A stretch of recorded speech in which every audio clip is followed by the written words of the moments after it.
Апелирам до вас на 24 март да гласате за Демократската партија на албанците и да продолжите да не поддржувате, а ние нема да ве разочараме. Ова во својот говор го рече председателот на ДПА Мендух Тачи на синоќешниот митинг во тетовското село Слатино во општина Тејарце. Ви благодарам што вечерва сте тука собрани во голем број и во иднина продолжите да ја поддржувате Демократската партија на албанците, а ние нема да ве разочараме. Затоа обединете се и вие и гласајте против политиката на Груевски и неговиот послушник Али Ахмети.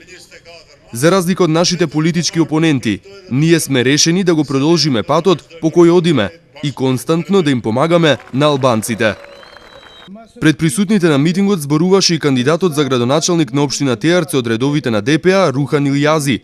Тој рече дека од ДУИ многу лошо менаџирале со локалната самоуправа. Вашето присуство во голем број е доказ дека Демократската партија на албанците има голема поддршка во Слатино.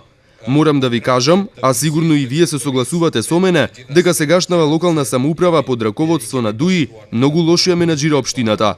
Затоа ве повикувам да си помогнете на самите себе и да гласате за ДПА, за да можеме заедно да ги решиме проблемите и заедно да изградиме иднината на општина Тејарце. Ќе се потрудиме да имаме ефикасна администрација и да ги подобриме состојбите во културата, спортот, инфраструктурата. Нашата визија е да работиме транспарентно во интерес на граѓаните. Синоќа ДПА уште еднаш го промовираше кандидатот за градоначалник на општина Боговиње Бурхан Изаири, но сега на митинг во селото Пирок.